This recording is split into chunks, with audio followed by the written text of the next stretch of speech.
আসসালামু আলাইকুম, সবাই কেমন আছেন? আশা করি ভালোই আছেন। আল্লাহর রহমতে সুস্থ আছেন, ভালো আছেন।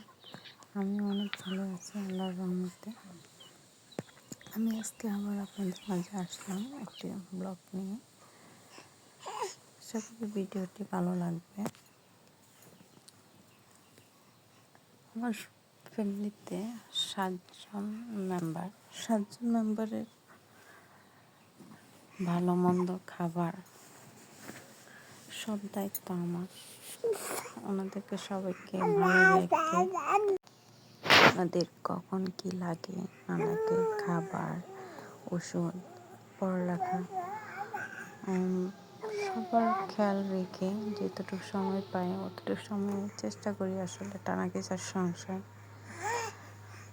আমার স্বামী একা কামাই করে আর আমাদের 7টা মানুষ ফ্যামিলিতে চলতে অনেক কষ্ট হয়ে যায়, তাই কিছু বাড়তি ইনকামের রাস্তা খুঁজি।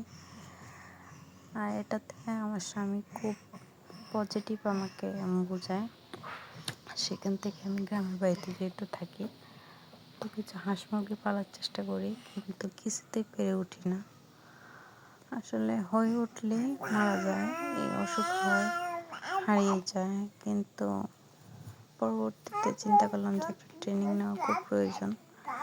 কেন হাঁস মুরগি মারা যাচ্ছে, হচ্ছে না? তখন আমি যুব উন্নয়নে যোগাযোগ করি। ওখান থেকে আমি একটা ট্রেনিং নিয়ে 1 মাসের একটা কোর্স করি। আমার হাজব্যান্ড আমাকে সহযোগিতা করে। ট্রেনিংয়ের যত টাকা পয়সা, যাতায়াত ভাড়া সব কিছু দিয়ে উনি আমাকে খুব সাপোর্ট করে। আমি কাজটা শিখে এসে যখন আমি শুরু করি, আমি 2-3টা ঘর বানাই মুরগির জন্য। প্রায় 1-1.5 লাখ টাকা খরচ হয়ে যায়। ওটা অবশ্য আমি যুব উন্নয়ন থেকে লোন উঠিয়ে আমি করি। কিন্তু যখন আমি কাজ করতেছিলাম তখন মোটামুটি হচ্ছে, ভালো হচ্ছে। কিন্তু সমস্যাটা তখনই হয় যখন আমার কাজটা হচ্ছে কিন্তু মানুষের চোখে বেঁচে যাচ্ছে। আশপাশি বলেন, নিজের কাছের মানুষ বলেন, সবাই তখন কেমন জানি একটি পাল্টে দিয়ে গেল যে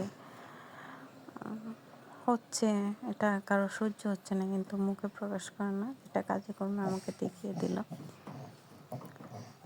যাই হোক, এত কিছু করে আমার আসলে কথা সহ্য হয় না তখন আমি এগুলো অফ করে দিই। যেহেতু এত কথা এইসব নিয়ে মুরগিতে ডিস্টার্ব করে, হাঁসে ডিস্টার্ব করে, ঠিক আছে? তো রাগ করে আমি অফ করে দিই। 3-4 মাসের মতো আমার কোনো হাঁস মুরগি ছিল না। তখন আমার হাজব্যান্ডই আমাকে বোঝায় যে তুমি যে আজকে 3-4 মাস হাঁস মুরগি পালতেছো না, তুমি দেখো তোমার যদি 1 মাসে অন্তত 1,000 টাকা লাভ হতো, তো 3 মাসে তোমার কমসে কম 3,000 টাকা লস হলো। এখন বলো, কেউ কি তোমাকে এই 3 মাসে 3টা টাকা এনে কেউ ঘরে দিয়ে গেছে যে তুই তো হাঁস মুরগি পালতেছো না, তো এই 3 টাকা নাও? কেউ দেয়নি। তো এই লসটা কার হলো? তোমার, আমার। তুমি এই 3,000 টাকা দিয়ে বাচ্চাদের জন্য কিছু করতে পারতা, নিজের জন্য কিছু করতে পারতা, একটু ভালো খেতে পারতা, একবেলা একটা জিনিস মন চাইলে ওটা খেতে পারতা। তো মানুষের উপরে রাগ করে নিজের লস করো না। তুমি যেহেতু কাজটা শিখেছো, তোমার আগ্রহ আছে, তুমি এটা করো। সংসারের পাশাপাশি এটা করতে থাকো, দেখবে সফলতা একদিন আসবে। আর কিভাবে মানুষ থেকে এগুলি দূরে রাখা যায় ওভাবে চিন্তা করে টেকনিক খাটিয়ে তুমি আস্তে আস্তে করো। তো আমার হাজব্যান্ডের কথাটা আমার ভালো লাগলো যে সত্যি তো আমি কার উপরে রাগ করবো। তো আমি আবার আলহামদুলিল্লাহ আবার শুরু করলাম। আর তার পাশাপাশি আমি টেলার্সের কাজ জানি, তো আমি টেলার্সের কাজটাও করি।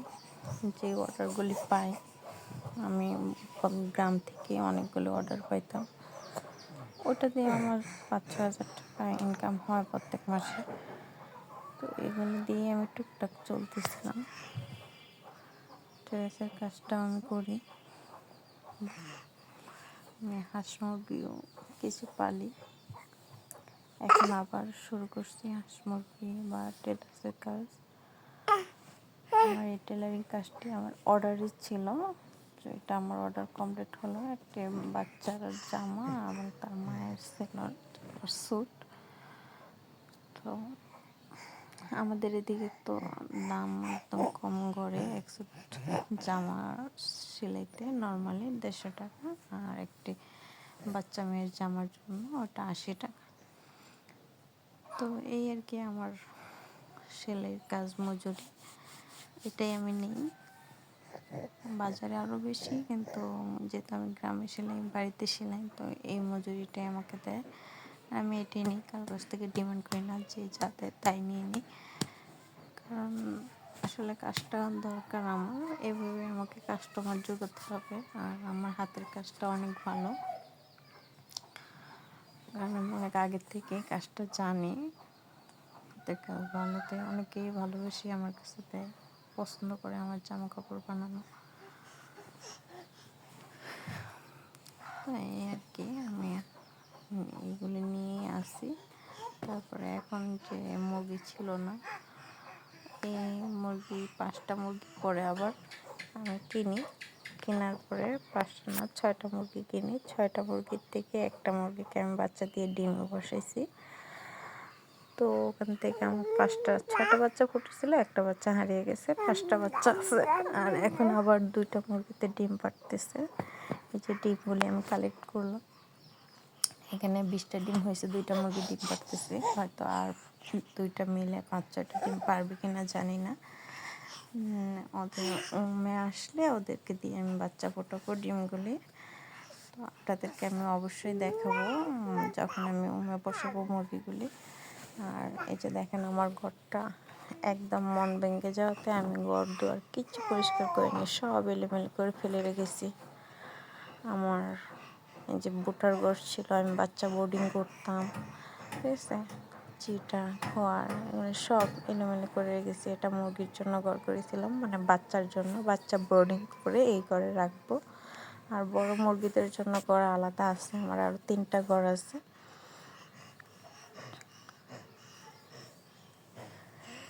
এই আর কি। তো এখন আবার পরিষ্কার করবো ঘরগুলি, পরিষ্কার করে তারপরে আমি নেবো আর কি। এখন বাচ্চাগুলি বের হলে বা মুরগিগুলি বসালে, বাচ্চাগুলি বের হলে তখন আমি আবার বোর্ডিং ঘরে রাখবো, ঘরটাও পরিষ্কার করবো। আমার বাচ্চা এই আর কি। আমিও আমার ছোটো বাচ্চা যেহেতু ছিল, এই জন্য আমি আর এতদিন আগ্রহ করিনি।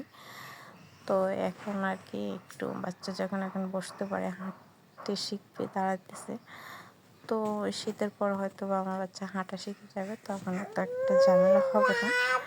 আমি ঠিক আগের মতো করে সব কিছু ঠিকঠাক করবো। সবার কাছে দোয়া রইল যে আপনারা আমার জন্য একটু দোয়া করবেন, যাতে আমার শরীর স্বাস্থ্য ভালো থাকে, আমার বাচ্চাদের শরীর স্বাস্থ্য ভালো থাকে।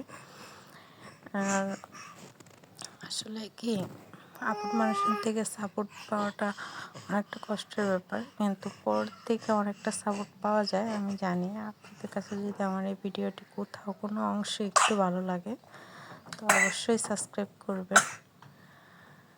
আর